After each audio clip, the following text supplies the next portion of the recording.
News চ্যানেলে চেয়ারম্যানকে দিয়েছেন এবং প্রতিটি কন্টেন্টের বিনিময়ে ৫ লাখ টাকা করে আপনারা পান। তবে টাকাগুলো নিয়েছেন, তার পক্ষে তো কথা বলতে হবে। কিন্তু কথাগুলো বলার আগে স্বৈরাচারী শেখ হাসিনার একটা বিবৃতি বা একটা বক্তব্য যদি নিতেন, তাহলে হয়তো আপনার এই মিথ্যা তথ্যগুলো আরো প্রপারলি মানুষের কাছে পৌঁছতো। কিন্তু আপনারা স্বৈরাচারী শেখ হাসিনার এই মিথ্যা তথ্যগুলো প্রচার করছেন, ঠিক আছে। কিন্তু আপনারা কিন্তু এটাকে সরাসরি মানুষকে বিশ্বাস করতে পারছেন না। যেহেতু স্বৈরাচারী শেখ হাসিনা বারবার করে কল রেকর্ডিং কল ফাঁস করছে, আমি চুপ করে ঢুকে পারবো, এই ঢুকে পারবো, সেই ঢুকে পারবো। কিন্তু কত তারিখে বাংলাদেশে আসবে এবং কত তারিখে বাংলাদেশের মানুষের কাছে পিটানি খাবে, এই কথা কিন্তু সে একবারও বলছে না। এবং ২ দেশের সাধারণ জনগণ বা ২ দেশের সাধারণ পাবলিকের কাছে তিনি তিনারা কিন্তু এই মিথ্যা তথ্য বা মিথ্যা গুজবগুলো ছড়িয়ে দিয়ে ২ দেশের শুধু ক্ষমতাশালী মানুষদের জন্য নয়, ২ দেশের যত সাধারণ জনগণ আছে, সাধারণ কৃষক, শ্রমিক, রিক্সা চালক আছে, তাদের ভিতরে কিন্তু একটা বিভ্রান্তি সৃষ্টি করছেন এই ভারতীয় নিউজ চ্যানেলগুলো। এখনো যদি এই ভারতীয় নিউজ চ্যানেল বা ভারতীয় এই হকার সাংবাদিকরা বুঝতে না পারে যে আসলে এই ভারতীয় নিউজ চ্যানেল যদি বুঝতে না পারে যে স্বৈরাচারী যারা পালিয়ে যায় তারা দেশে ফিরে আসে না। আমি রিপাবলিক বাংলার আমি কয়েকটি মানুষের কথা আমি জিজ্ঞাসা করতে চাই, যে প্রশ্ন করতে চাই যে এই মৌকরঞ্জন ঘোষ কোন ধর্মে বিশ্বাসী? যারা ইসলাম ধর্মকে নিয়ে মিথ্যা আচার করেন, আমি প্রশ্ন করতে চাই মৌকরঞ্জন ঘোষ কোন ধর্মে বিশ্বাসী? এই শুভেন্দু অধিকারী কোন ধর্মে বিশ্বাসী?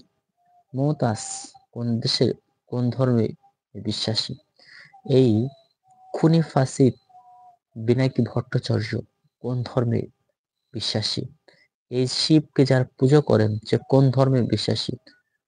এবং হিন্দুদের যে সমস্ত দেবতা আছে, প্রতিটি দেবতার বিরুদ্ধে কম বেশি অভিযোগ তিনারা আছেন। তিনাদের অভিযোগগুলো তিনারা ধরেন না ইসলামী গ্রন্থ দ্বারাই, যে কোথায় এই গজতরহীন আছে, এটা নিয়ে তিনারা মাতামাতি করেন। ভাই, আপনারা নিউজ চ্যানেল নিয়ে কাজ করেন, ঠিক আছে? আপনারা প্রতিবাদী কন্টেন্ট নিয়ে কাজ করেন না, ঠিক আছে? এগুলো আপনাদের বুঝতে হবে। আমাদের মতন প্রতিবাদী কন্টেন্ট নিয়ে যদি কাজ করতেন, তাহলে আপনি যেকোনো একটা দলের পক্ষ নিয়ে বা যেকোনো একটা মানুষের পক্ষ নিয়ে আপনি কথা বলতে পারতেন। যেহেতু আপনারা নিউজ চ্যানেল নিয়ে কাজ করেন, প্রতি ধরনের মানুষ আপনাদের কন্টেন্ট গুলো দেখে এবং অনেকে আপনাদের নিউজ গুলোকে সত্য মনে করে।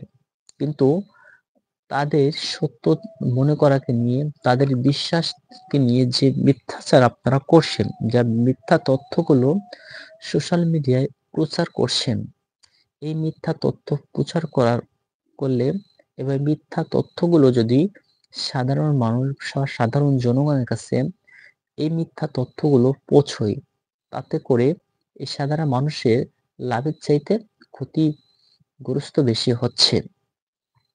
আমাদের দেশে যেমন এই প্রথম আলো, সময় চ্যানেল এবং ডেইলি স্টার, এরা যেমন সর্বদাই সরকারি পাউচাটা গোলামি করেছেন এবং মিথ্যা তথ্যগুলো তেনারা প্রচার করেছেন। একইভাবে ভারতীয় রিপাবলিক বাংলা সহ অনেক গণমাধ্যম আছে, ঠিক আছে?